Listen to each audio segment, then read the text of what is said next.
জুলাই সনদের কবর রচনা করলেন তারেক রহমান। শেখ হাসিনার মনের আশা পূরণ। জামায়াত এনসিপিকে গণধোলাই শুরু। তারপরেই উত্তর ঢাকার রাজপথ একে একে বিএনপির বিরুদ্ধে রাস্তায় বেরিয়ে আসছে সাধারণ জনগণ। শপথ গ্রহণ করেই গণভোট বাতিল করলো বিএনপি। সংস্কার শপথ না নেওয়ায় বিএনপিকে জাতীয় বেইমান বলেছেন ডক্টর ইউনূস। ডক্টর আলিয়াজ, ডক্টর আসিফ নজরুল সব ডক্টরদের স্বপ্ন যেন ভেঙে খান খান করে দিল বিএনপি। ধন্যবাদ বিএনপিকে, স্যালুট। এখন চিপায় পড়ে গেছে জামাত ইসলামী। শেখ হাসিনার প্রত্যাবর্তন, ভারতের ভূমিকা এবং আওয়ামী লীগের প্রতি অস্বাভাবিক সহনশীলতা সব মিলিয়ে প্রশ্ন উঠছে, বিএনপি কি পুরনো শত্রুকে নতুন করে জায়গা দিচ্ছে? জায়গায় কার্যক্রম নিষিদ্ধ থাকা আওয়ামী লীগের অনেকগুলো দলীয় কার্যালয় খোলা শুরু হয়েছে। আওয়ামী লীগের একটি দলীয় কার্যালয়ের তালা খুলে দিয়েছেন বিএনপির এক নেতা। কার্যালয় সরকারি দল শপথ না নিয়ে তারা জুলাইকে উপেক্ষা এবং অবজ্ঞা করেছেন। বাংলাদেশের ভাগ্য আকাশে আবারও ঘন কালো মেঘ ছেয়ে গেল। তাহলে কি আওয়ামী লীগের কথাই সত্যি হলো? আওয়ামী লীগের নেতাকর্মীরা যারা বিদেশ পালিয়ে গেছে, শেখ হাসিনা সহ, তারা প্রতিনিয়তই বলতেছিল যে এই নির্বাচন সাধারণ জনগণ বর্জন করবে, কেউ নির্বাচনে যাবে না, কেউ ভোট দিবে না। আসলে কি সেই ঘটনায় ঘটলো? রাজনৈতিক পট পরিবর্তনের পর দেশ ছেড়ে ভারতে আশ্রয় নিয়েও শেষ রক্ষা হল না আওয়ামী লীগের 6 তৃণমূল নেতাকর্মীর। জুলাই গণঅভ্যুত্থানের পর পরিত্যক্ত থাকা বরগুনার বেতাগী উপজেলা আওয়ামী লীগের দলীয় কার্যালয়ের তালা ভেঙে নিয়ন্ত্রণে নিয়েছে নিষিদ্ধ বন্ধু নাকি কৌশল? আওয়ামী লীগকে নিয়ে বিএনপির নীরব সমীকরণ। গণভোটের বৈধতা চ্যালেঞ্জ এবং ঘোষিত ফলাফল বাতিল চেয়ে হাইকোর্টের রিট দায়ের করা হয়েছে। মঙ্গলবার জনস্বার্থে রিটটি করেন সুপ্রিম কোর্টের আইনজীবী এবিএম আতাউল মজিদ তৌহিদ।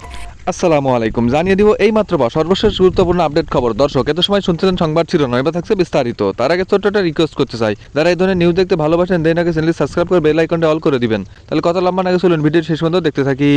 উপদেষ্টাকে পররাষ্ট্রমন্ত্রী হিসেবে পছন্দ করেছেন নাহিদ ইসলাম, জাতীয় নাগরিক পার্টির নেতা।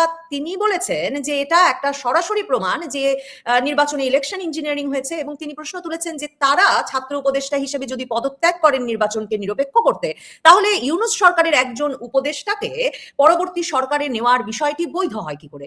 আইনগতভাবে নির্বাচনকালীন সরকারের একজন উপদেষ্টাকে পরবর্তী সরকারে, রাজনৈতিক সরকারের নিয়োগ দেওয়াটা কতটুকু বৈধ হলো সে নিয়ে আলোচনায় আমার সঙ্গে সংযুক্ত হয়েছেন সিনিয়র অ্যাডভোকেট মঞ্জিল মোর্শেদ। মঞ্জিল মোর্শেদ, আপনাকে স্বাগত জানাই।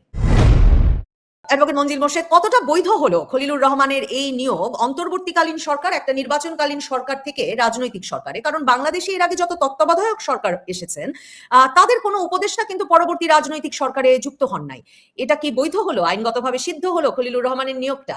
দেখুন, এই প্রশ্নটা ঠিক ওত নেওয়ার পরে যখনই মিডিয়ায় আসছে উইদিন 5 মিনিটস কয়েকটা টেলিফোন পেয়েছি আমি, ওই একই প্রশ্ন যে এটা কি দেখেছেন কিনা, এটা কি হলো। কারণ এটা কিন্তু কোনো মানুষের ধারণার মধ্যে ছিল না যে একজন সরকারের যিনি দায়িত্বে ছিলেন তিনি এখানে এসে মন্ত্রী পরিষদ সদস্য হবেন। কারণ আপনি জানেন যে আপনি আইনগতভাবে যদি বলেন তত্ত্বাবধায়ক সরকার, ওখানে তো সুনির্দিষ্টভাবে বলা আছে যে তত্ত্বাবধায়ক সরকারের যারা আছেন পরবর্তী নির্বাচনে করবেন না, কারণ তাহলে মন্ত্রী পরিষদে যাবেন না। তাহলে প্রশ্ন আসবে যে নির্বাচনে কি আপনি কিছু মেকানিজম করেছেন কিনা।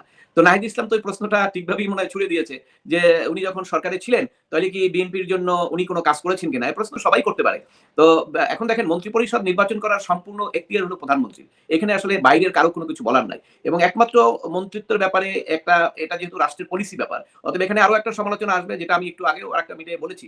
সেটা হলো, ধরেন যখন এই বিদেশি নাগরিকরা বাংলাদেশের অন্তর্বর্তীকালীন সরকারে আসলো, মিডিয়ায় আপনাদের আসলো 16 পাসপোর্টধারী তারা, তার মধ্যে কিন্তু ওনার নামও ছিল, এবং ওনার নামটাও কিন্তু সব অনেক রাজনৈতিক দলের ব্যাপারে কিন্তু পক্ষ থেকে আপত্তি ছিল। ইভেন বিএনপিও কিন্তু কিছুদিনের কথাটা বলেছেন। কিন্তু হঠাৎ করে এই মেকানিজম বা এই কেমিস্ট্রি কেন হলো, এটি আসলে আমাদের পক্ষে, সাধারণ মানুষের পক্ষে আমি এটা বের করতে পারবো না। তবে আইনজীবী হিসেবে বলি, আইন হিসেবে যেটা আছে, আইনি হিসাবে একটা জায়গায় শুধু ব্যর্থ হয়, যদি উনি বিদেশি পাসপোর্ট হোল্ডার হন, তাহলে সেক্ষেত্রে আমাদের সংবিধানের যে নির্দেশনা আছে, অর্থাৎ আমার যে পলিসি মেকার, পার্লামেন্ট যে গঠন হবে, সেখানে কিন্তু ডিসকোয়ালিফিকেশনে বলা আছে যে কারা কারা ডিসকোয়ালিফাইড। সেখানে কিন্তু বিদেশি নাগরিকদের বলা আছে। কারণ কি? একটাই কারণ, সেটা হলো যে আমার দেশের আইন কানুন করার ক্ষেত্রে বিদেশি একজন নাগরিক থাকলে সে তার দেশের স্বার্থ রক্ষা করতে পারে। এখানে সরকারও ঠিক এইরকম, সরকারের পলিসির ক্ষেত্রে একই রকম, এবং একই রকম সমালোচনা আগে হয়েছে। যেহেতু অন্তর্বর্তীকালীন সময় যারা পাসপোর্টধারী ছিলেন বিদেশে, তাদের নিয়েও প্রশ্ন আসছে, তারা কি করছেন, কেন করছেন, কি অধিকার, এগুলো আলোচনা এসছে। এবং এইখানেও তো এটা স্পষ্ট হয় নাই, বা কেউ বলে না যে না, উনি আর কোনো নাগরিক নাই। অতএব এটা কিন্তু এখন, এই জবাব কিন্তু এখন বিএনপির পক্ষ থেকে স্পষ্ট করতে হবে, কারণ সবাই কিন্তু তার কাছেই জবাবটা চাচ্ছে। জবাব বলতে মানে তার এই ব্যাখ্যাটা মানে শুনতে চাচ্ছে যে আসলে কি। জবাব নেওয়ার কিছু নাই, কারণ তারা তো 2/3 মেজরিটি পেয়েছে, তারা ক্ষমতায়, প্রধানমন্ত্রী যাকে খুশি তাকে মন্ত্রী করতে পারেন। কিন্তু যেহেতু অন্তর্বর্তীকালীন সরকারে উনি ছিলেন, এবং উনি কিন্তু আগে এনসিপির যখন অনেকে কাজ করছিলেন, সেখানে কিন্তু আপত্তি দেওয়া হয়েছে যে অন্তর্বর্তীকালীন সরকারের থেকে উনি কিভাবে রাজনীতির সঙ্গে সংযুক্ত হন। এ কারণে কিন্তু পদত্যাগ করে তারা এসছেন।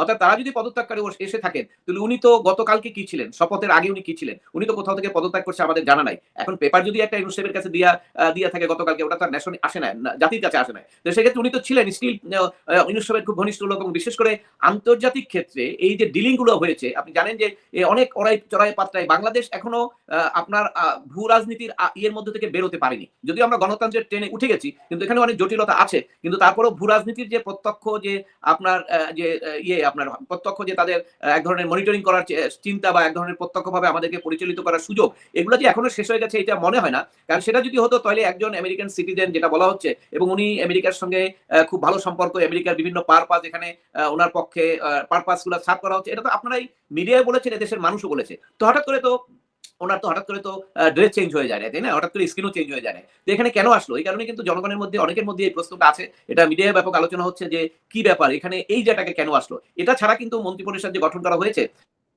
তরুণ এবং বৃদ্ধ এবং কমিটেড লোকজন যারা আছে তাদেরকে নিয়ে করেছেন, এবং জাতীয় সরকারের একটা কথা বলেছিলেন যে আমরা সবাইকে নিয়ে করব, সেখানে কিন্তু তারা অ্যাকোমোডেট করেছেন। সব দিক ঠিক আছে, কিন্তু একটা কারণে, এবং সবচেয়ে বড় কাজটা যেটা করেছেন বিএনপি, সেটা হলো আজকে একটা অসাংবিধানিক কাজ হতে যাচ্ছিল।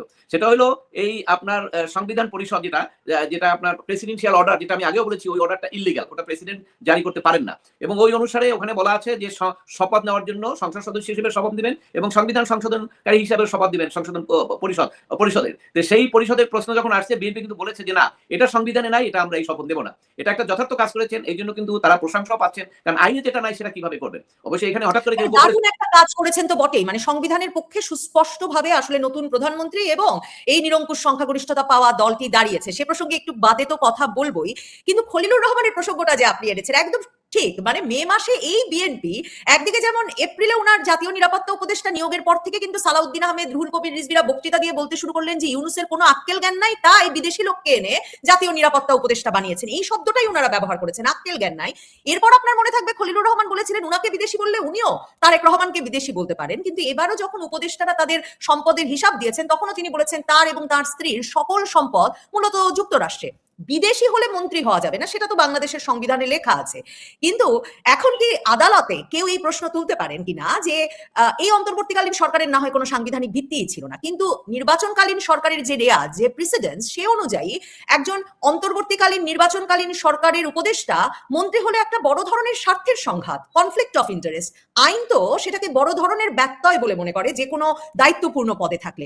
এটা কোনো আইনি জটিলতার সৃষ্টি করতে পারে কিনা? নাহিদ ইসলামরা ইলেকশন ইঞ্জিনিয়ারিং এর প্রমাণ হিসেবে যেমন তাকে আনতে পারেন, তেমনি স্বার্থের সংঘাত, কনফ্লিক্ট অফ ইন্টারেস্টের প্রমাণ হিসেবে খলিলুর রহমানের এই নিয়োগ আসতে পারে কিনা, এই প্রশ্নগুলো তো উঠছে।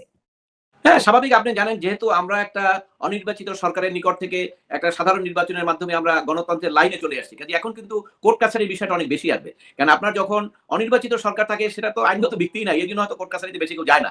কিন্তু যখন নির্বাচন হয়ে গেল, এখন কিন্তু এটা কোর্টের সরাসরি জিনিসগুলো অনেকেই এখন নিয়ে যাবেন। যেমন আপনি জানেন ইতিমধ্যে যে হ্যানা ভোট চ্যালেঞ্জ করে একটা রিট পিটিশন হয়েছে, এবং এই যে শপথ নিয়েছেন, এই শপথ নিয়েও কিন্তু একটা রিট হতে পারে, এবং সেখানে কোর্টে গেলে কিন্তু সেটা বাতিল হয়ে যাবে। এখন কেউ প্রশ্ন করতে পারেন, কেউ বলছেন যে আচ্ছা 5ই আগস্টের পরিবর্তনটা কি আইনের মাধ্যমে হয়েছে? না, অবশ্যই না, আইনের মাধ্যমে হওয়ার দরকার নাই। কারণ ওখানে জনগণ চেয়েছিল, জনগণের রাস্তায় নামার কারণে পরিবর্তন হয়েছে। পরিবর্তন হওয়ার পরে 3 দিন পরই তারা ট্রাকে চলে আসছে, মানে ট্রাকের লাইনের মধ্যে চলে আসছে। অর্থাৎ ডক্টর ইউনূস সাহেব, সে কিন্তু ওনাদের কথা মতো, অনেকের কথা মতো শহীদ মিনারে শপথ নেন নাই, ওইভাবে একটা সরকার গঠন করেন নাই। ওই রাষ্ট্রপতির কাছে সংবিধান মেনে সংবিধান রক্ষা করার জন্য আপনার ওত নিয়েছেন। অর্থাৎ ওই সময় থেকে কিন্তু আমরা সাংবিধানিক লাইনে চলে আসলাম। তারপরে অনেকগুলো কাজ, সংবিধান পরিবর্তী অনেক কিছু হয়েছে। যেটাই হোক, সরকারের কর্মকাণ্ডগুলো কিন্তু নেক্সট পার্লামেন্টে এগুলো অ্যাপ্রুভ করতে হবে। এবং এই জন্যই কিন্তু ডক্টর ইউনূস সাহেব কিন্তু বিএনপির ওখানে লন্ডনে গিয়ে দেখা করলেন। কেন? যখন ডক্টর ইউনূস সাহেব বুঝতে পারলেন যে নির্বাচন দিতে হবে, এবং নির্বাচনে তো বিএনপি আসার মতো সম্ভাবনা বেশি বড় দল হিসেবে, অর্থাৎ তাদের সঙ্গে একটা বোঝাপড়া এবং তার কর্মকাণ্ডগুলো যাতে পার্লামেন্ট রেটিফাই করে, সেই জন্যই আলোচনা করতে গেলেন। এবং সেখানে কিন্তু এই ভদ্রলোকও কিন্তু ছিলেন, আপনি দেখেছেন। অর্থাৎ ওখান থেকেই কিন্তু আলোচনাগুলো এসছে। এখন ওইখানের আন্ডার টেবিল আলোচনাতে কিন্তু কোথাও কিছু আসে না। কেউ বলতে চেয়েছিল অনেক কিছু বলার, কে রাষ্ট্রপতি হবে, এরকম কোন ইয়ে ঠিক আছে কিনা। যাক, সেগুলো আন্ডার টেবিলের কথা তো আমরা বলতে পারবো না। তবে মানুষের মনে যে একটা প্রশ্ন ঢুকছে যে হঠাৎ করে যে ব্যক্তি অন্তর্বর্তীকালীন সরকারের ক্ষমতায় ছিলেন, উপদেষ্টার একজন বিশেষ উপদেষ্টার একজন ছিলেন, এবং তিনি একটা কতগুলো কাজ করেছেন, যে কাজগুলো অলরেডি রাজনৈতিক দলগুলো সবাই বলেছে যে এই যে গোপন চুক্তিগুলো করলেন, সেখানে রাষ্ট্রের স্বার্থ ব্যাহত হলো কিনা, এই কথাগুলো উঠছে। এবং সেই একই ব্যক্তি যদি আপনি তাকে প্রমোট করেন, তাকে রাখেন, তাহলে কিন্তু দায় দায়িত্ব এবং আপনার যে দুর্নাম, সেটা তো জনগণের মাঝে আসবে এবং আলোচনা হবে। এটা কিভাবে তারা ম্যানেজ করবে, কি ব্যাখ্যা দিবে আমি জানি না, তবে নিশ্চয়ই তাদের পক্ষ থেকে একটা ব্যাখ্যা আসবে, এবং ব্যাখ্যা যেটাই আসুক সেটা তো বড় প্রশ্ন না। মানুষের অন্তরে যখন একটা প্রবলেম হয় যে এটা কেন করলো, এটা কিন্তু অনেক মানুষই কিন্তু এটা আজকে আলোচনায় অনেক মানুষই এটা মানে কোনো কেমিস্ট্রি মিলাতে পারছে না, এবং আমরাও মিলাতে পারছি না যে what is the reason behind that. একটা কারণ হতে পারে, সেটা হলো আপনি জানেন আমরা গণতন্ত্রের পথে আসলেও এখানে কিন্তু অনির্বাচিত সরকার এই ভবিষ্যতে গণতন্ত্র ব্যত্যয় করে আবার অনির্বাচিত সরকার আসার জন্য একটা বীজ বপন করা আছে। সেই বীজটা হলো আপনার এই যে রাষ্ট্রপতিকে দিয়ে আদেশ জারি করেছেন, সেখানে বলা আছে যে তারা এইভাবে সংবিধান সংশোধনের শপথ দিবেন এবং তারা 60 জন হলেই বসতে পারবেন, একজন সিনিয়র মেম্বার সভাপতিত্ব করবেন, মেজরিটি হলেই সংবিধান পাশ হয়ে যাবে, তার মানে 31 জন। কাজে 31 জন হলেই একটা সংবিধান হয়ে যাবে, সেই সংবিধান হবে ওই সংবিধানের সাথে সংযুক্ত এবং এইটাকেও চ্যালেঞ্জ করতে পারবে না, এটাই চূড়ান্ত সংবিধান।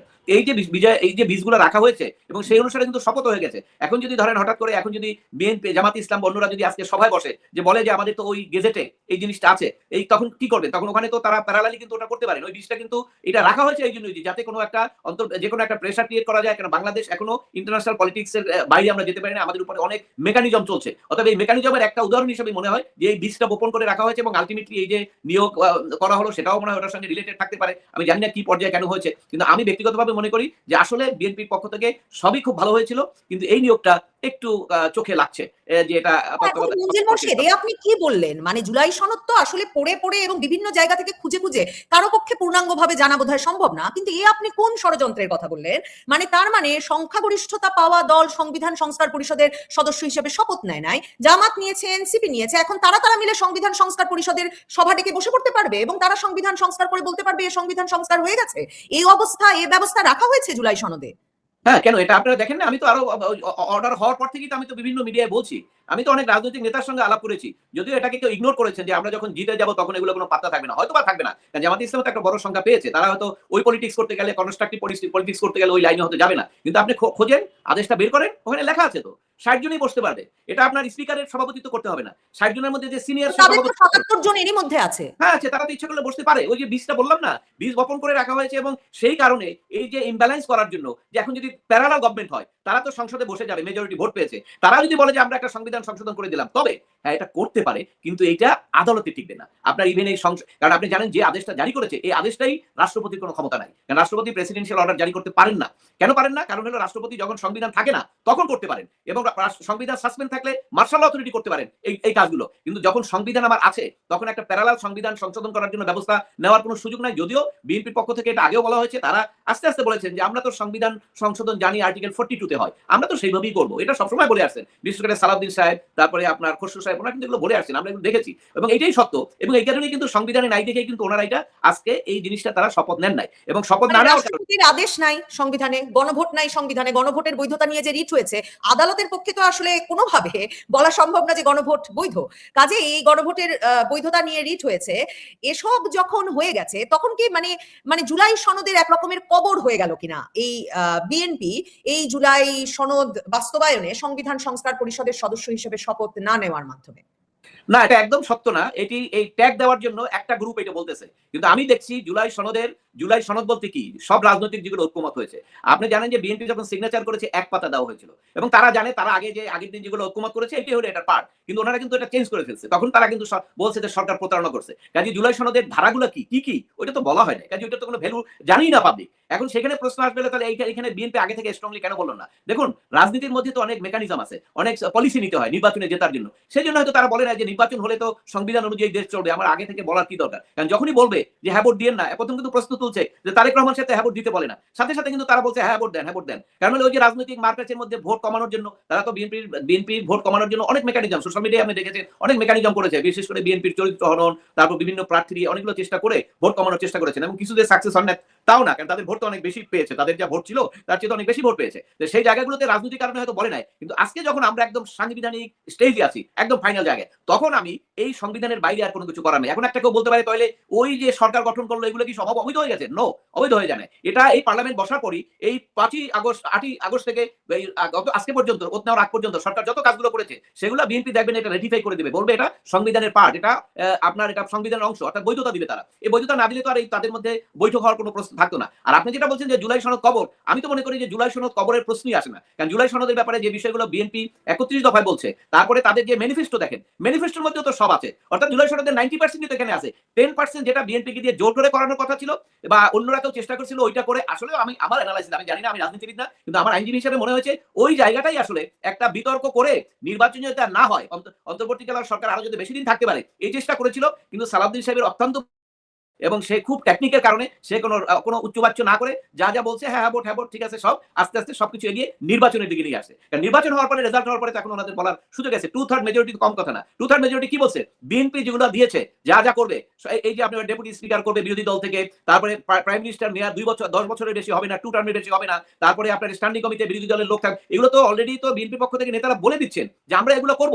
শেষ প্রশ্ন আপনার কাছে, খলিলুর রহমান দিয়ে আলোচনা শুরু করেছিলাম। আপনি বলেছেন ওই লন্ডন বৈঠকের পর থেকেই অনেক জল্পনা চলছে যে লন্ডন বৈঠকেই সব ঠিক হয়ে গেছে কিনা। লন্ডন বৈঠকে খলিলুর রহমান পররাষ্ট্রমন্ত্রী হওয়া ঠিক হয়েছে কিনা আলাপের চেয়ে অনেক বেশি আলাপ হয়েছিল যে লন্ডন বৈঠক থেকেই ঠিক হয়ে গেছে যে ডক্টর ইউনূস হতে যাচ্ছেন পরবর্তী রাষ্ট্রপতি। বিএনপি সরকার গঠন করবে এবং বিএনপি সরকারের রাষ্ট্রপতি হবেন ডক্টর ইউনূস। এখন সে সম্ভাবনা আরো জোরালো হলো কিনা? কারণ অন্তর্বর্তীকালীন সরকারের একজন উপদেষ্টা যদি মন্ত্রী হতে পারেন, প্রধান উপদেষ্টা রাষ্ট্রপতি হতে পারবেন না কেন? ধন্যবাদ আপনাকে। দেখুন, এটি ব্যক্তিগত আলোচনায়, আমি হয়তো কোনো মিডিয়া এরকম বলি নাই। ব্যক্তিগত আলোচনায় আমি সব জায়গায় বলেছি যে বিএনপির মতো একটা রাজনৈতিক দল যাদের অভিজ্ঞতা আছে, এর আগেও আপনি জানেন তাদের দলের একজনকে রাষ্ট্রপতি করা হয়েছিল, তিনি যখন আপনার টুঙ্গিপাড়ায় যাওয়ার প্রস্তুতি নিয়েছিলেন তার ছেলে, তখন কিন্তু তাকে সরে যেতে হয়েছে। অর্থাৎ ডক্টর ইউনূস সাহেব যদি প্রেসিডেন্ট থাকেন তাহলে কিন্তু বিএনপির যে পার্লামেন্ট, এই পার্লামেন্টের কিন্তু আপনার সবসময় নড়বড়ে থাকবে, যে কোনো সময় উনি ভেঙে দিতে পারবেন। এবং ডক্টর ইউনূস সাহেব তো আপনার বাংলাদেশে তো এখন জনপ্রিয়তা নাই, তার জনপ্রিয়তা অনেক কমে গেছে। সেক্ষেত্রে ওই ধরনের একটা বার্ডেন বিএনপির মতো পার্টি দিবে আমার মনে হয় না। বিএনপি নিশ্চয়ই তার দলের কেউ আছে, আপনি অবশ্যই এটা ভালো 80% লোক নির্বাচনটাও 3 দিন আগে বিশ্বাস করে না যে নির্বাচন হবে, কিন্তু নির্বাচন তো হয়েছে। কাজে ওইটাও রাষ্ট্রপতির ব্যাপারটা অনেকের মনে আছে। কিন্তু আমি ব্যক্তিগতভাবে মনে করি যে একটা রাজনৈতিক দল কখনোই আরেকজন যার সঙ্গে তার রাজনৈতিক দলের সে পরীক্ষিত সৈনিক না, তাকে রাষ্ট্রপতি করবে, এরকম ভুল হয়তো বিএনপি করবে না আমার যতটুকু ধারণা। এবং সেই কারণে হয়তো অন্য অ্যারেঞ্জমেন্ট হতে পারে যে তাদের পক্ষ থেকে যেন একজন থাকে, এরকম হতে পারে। এবং সেটাও তো আপনি জানেন, সেটা তো এমনিতেই যে বিএনপি বই রাজি হয়ে যাবে তাও তো না। এখানে তো আন্তর্জাতিক পলিটিক্স আছে, এখনো তো আমরা এখানে তো অনেকের তৎপরতা দেখি না। বিদেশি বড় বড় যারা প্রভাবশালী আছেন, প্রভাবশালী রাষ্ট্রদের এখানে অনেক মেকানিজম আছে, এবং সেগুলো তো ফেসবুকে বিভিন্ন জায়গায় আলোচনা হয়। যদি সেই এখানে এখন আমরা কোন জায়গায় আটকে আছি সেটাও তো আমরা নিশ্চিত করতে বলতে পারবো না। তবে এই নিয়োগটা যদি না হতো তাহলে কিন্তু মোটামুটি আমাদের আলোচনাটা একটা দিকে ধাবিত হতো এবং সেটা একটা পজিটিভ দিকেই যেত। এই জায়গাটায় আমার মনে হয় যে এই একটি দুর্বলতা বিয়ের জন্য জনগণের কাছে আসছে। প্রিয় দেশবাসী, আপনারা যে যেখান থেকে ভিডিওটি শুরু থেকে শেষটা মাত্র দেখছেন, আপনাদের সকলকে জানাই অসংখ্য ধন্যবাদ। যদি ভিডিওটি ভালো লেগে থাকে অবশ্যই সবার কাছে শেয়ার করে দিবেন, তাহলে সবাই সুস্থ থাকবেন, ভালো থাকবেন। অবশ্যই দেখা হবে পরবর্তী কোনো নিউজে। আসসালামু আলাইকুম।